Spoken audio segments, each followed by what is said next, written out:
Hi, my name is Akul Gupta. Through this podcast series, I'd like to learn more about careers and academic choices and relationship between the two. To do this, I'll be interviewing leaders around the world who have excelled in their chosen field. At the moment, I am interested in learning more about finance and business.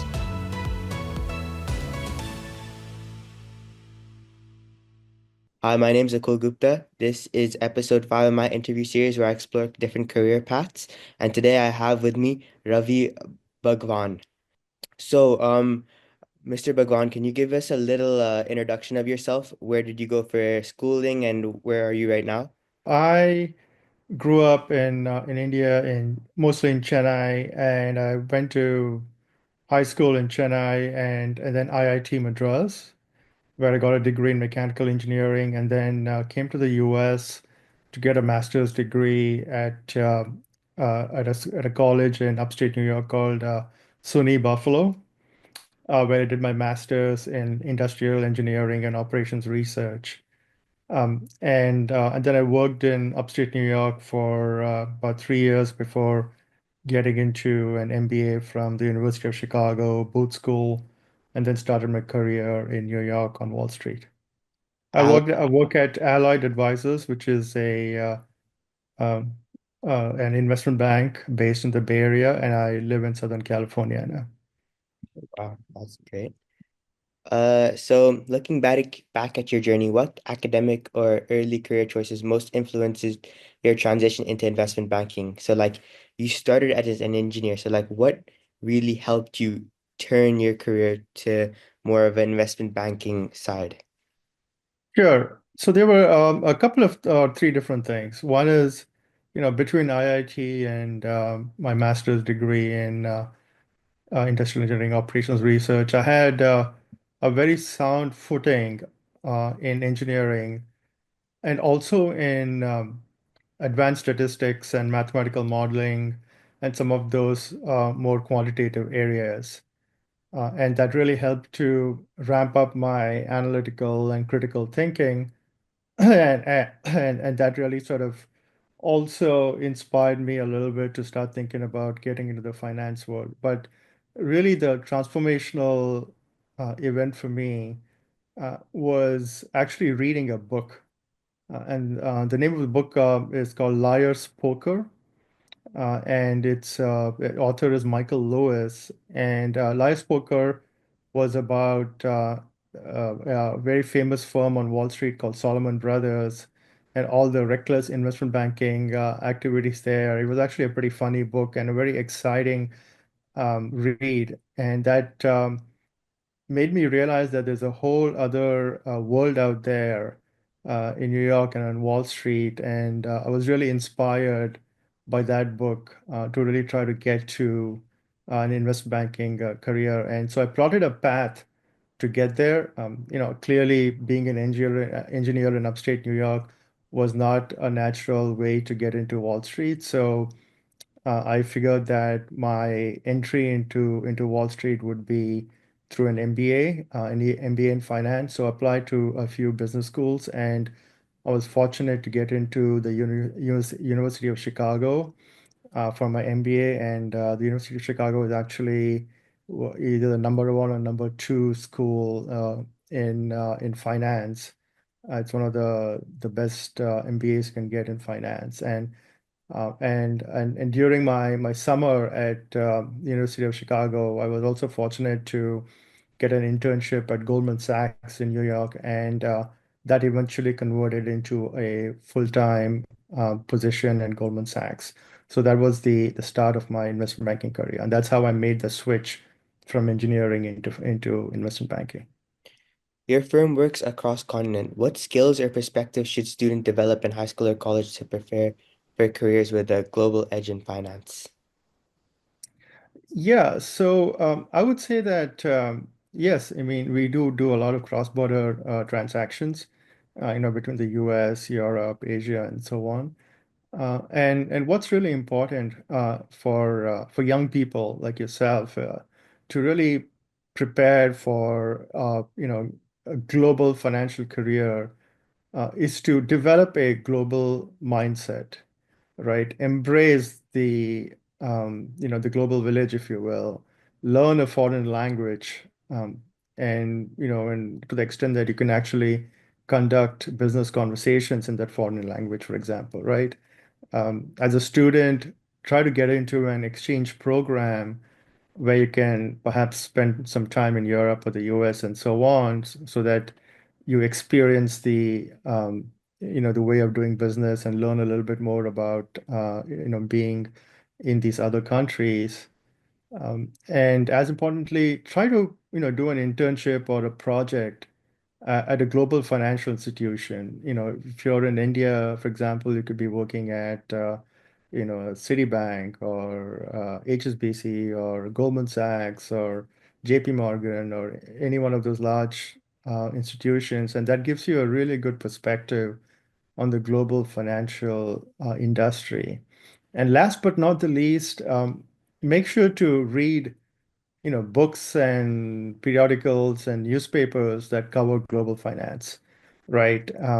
For example, when I was at Goldman Sachs, I was told by my seniors that reading the Financial Times and the Wall Street Journal every morning before getting to work was almost mandatory.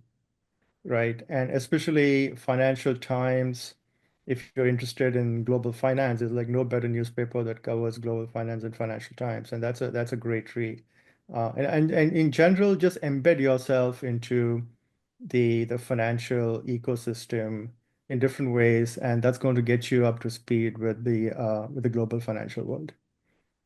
So I wanna go back to the switch from engineering to business, so like business banking. So how was that like transition into business banking? Because they're both somewhat different worlds. Like in engineering, you worked in upstate New York. Again, I remember you saying, and then you got your MBA and you switched into finance. So how was that change? To me, it was really exciting. So if you really think about a career as an engineer, right?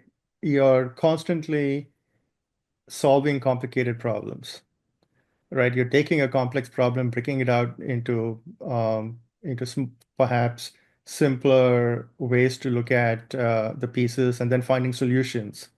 All right. As an engineer, you have to be unafraid to be innovative, and you got to have a lot of critical thinking in your job.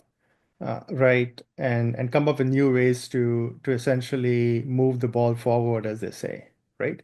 Yeah. It's the same thing in finance, right? Except that it's directed, differently. So, whether you're the thing about investment banking is there's usually like two or three major areas in investment banking, right? One is the mergers and acquisitions and corporate finance side. And the other is the sales and trading and asset management and so on, right? What we call the market side. So you have to figure out for yourself which of these two sides suits your skill sets and competencies better, right? If you feel that you're a quick thinker, you can solve problems very quickly, and you like a fast-paced, somewhat stressful environment better than something on the mergers and acquisition side where it's what we call a slower burn. It takes more time to work through deals. It's a different environment. So depending on what you feel could interest you, you need to sort of drift towards that side, right? And build your skills and competencies to match that side of investment banking. So to me, I've the critical thinking, the engineering background, the foundation in quantitative analysis was one of the most important things that helped me succeed in investment banking. And I've experienced both sides. I've been on the market side. I've been, much longer on the investment banking side, M&A side, but I also spent some time on the market side. And I just felt that the move into the M&A side was more natural for me. And that's what I've been doing for the last, almost 20 years or so. A lot of kids are like being told like a lot of kids want to end up in like a finance industry. A lot of my peers and myself also want to end up in a financial industry and want to end up somewhere within the finance within like a finance career, right? But a lot of us are really like that we don't understand what you should take for our next steps in college. And a lot of people actually I noticed listen to their parents and tend to go for more um STEM-based college courses because a lot of people say that it's a good backup. What would you say to this? Like, do you recommend kids to go get maybe first a STEM-based college degree in like engineering, or do you recommend them to straight up go head into finance and economics for their college degrees? So it's a good question, and honestly, there isn't a perfectly right answer to this question, right?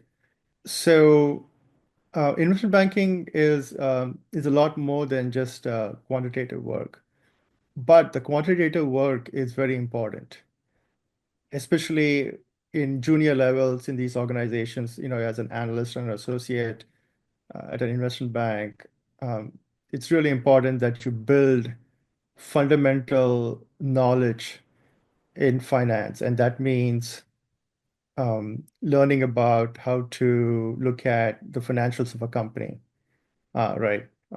Profit and loss and balance sheet and so on and so forth.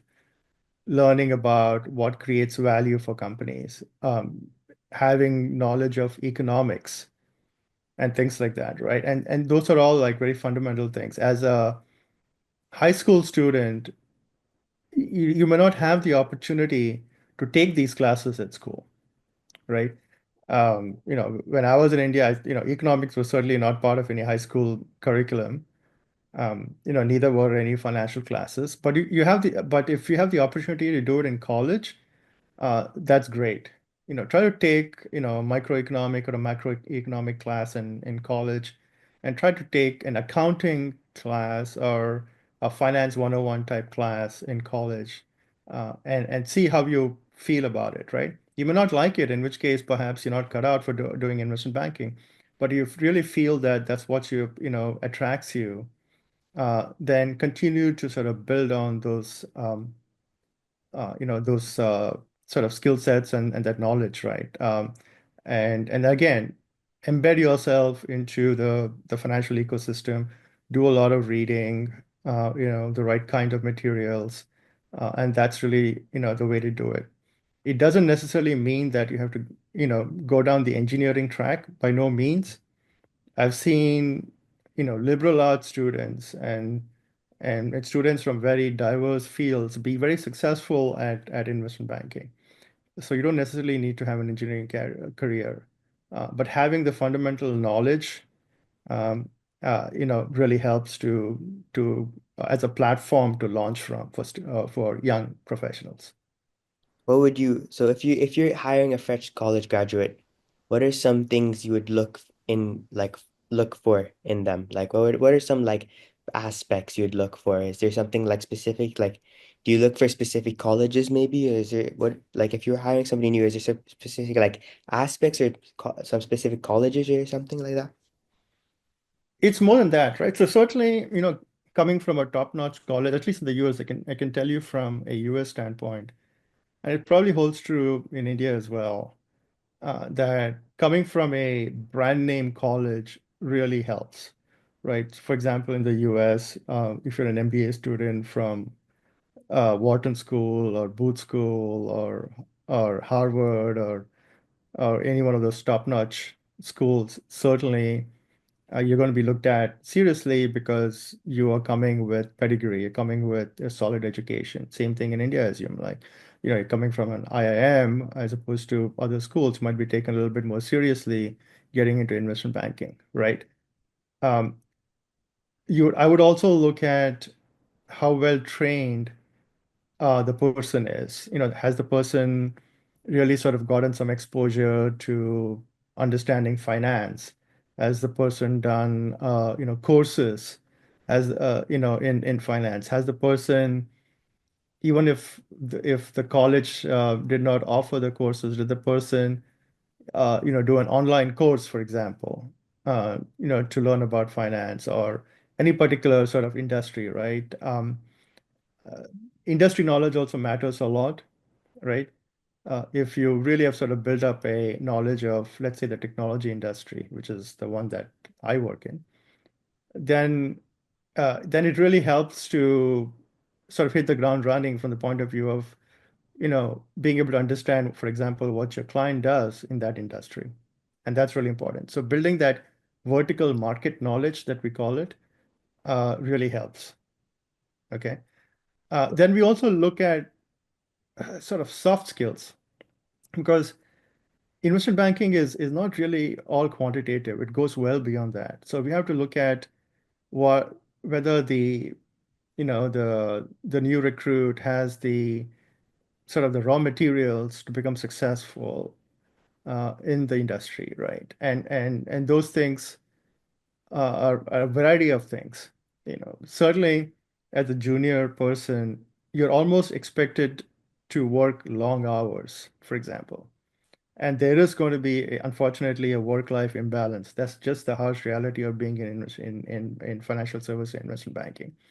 Uh, so you cannot shy away from, working greater than, 80 hours a week, for example, and being able to work weekends.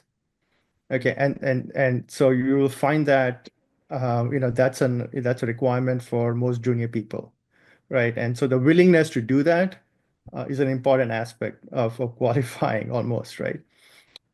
Then there are other things like, um, how good is this person at building relationships and getting and just sort of getting along with people, right? Because mergers and acquisitions, especially, and investment banking in general, is what we call a contact sport, right? Which essentially means that you're constantly working with people to get deals done. And you're constantly building relationships and managing 360 degrees, which is your client, board members, investors, buyers, sellers, lawyers, so on and so forth. So it's 360-degree relationship management. So, how good is a person at sort of being able to do that, right? Does the person have the right sort of vibe and the right sort of understanding of these things, right? Sort of building those relationships. That's really important, right? And then there's also the salesmanship part of it, right? Uh, to some extent, salesmanship is really important, especially in mergers and acquisitions, because as part of your job, you're sort of building, compelling thesis about why your client should be acquired or financed or whatever the case might be. So to a certain extent, salesmanship is important. Salesmanship is not something that's taught at school. Some people have it. Some people are natural salesmen, saleswomen, and some don't, right? They just don't. So it's a fine balance there. And then another aspect of being a good investment banker is having negotiating skills, right? Uh, Interestingly, negotiation is actually taught in colleges. You can take courses in it, but at the end of the day, you can only hone it through experience, right? So it takes being in a job and understanding how to negotiate through, difficult situations that's going to eventually make you successful. And for young people, the best way to do that is to observe and listen to their seniors in the organization and see how they are doing it. So I think all these things are something that really makes a banker successful at the end of the day. And so we look for the sparks of these things, when we recruit somebody. I also want to know, like, how do you think the industry of investment banking will evolve like 10 to 12 years from now when me and my peers are in the industry with AI, with for loose to AI? Like, how do you think it'll evolve with the looming fear of AI taking over a lot of jobs? Yeah, it's a good question. And we think about that a lot, right? And in fact, I would say that AI is already impacting the industry in different ways.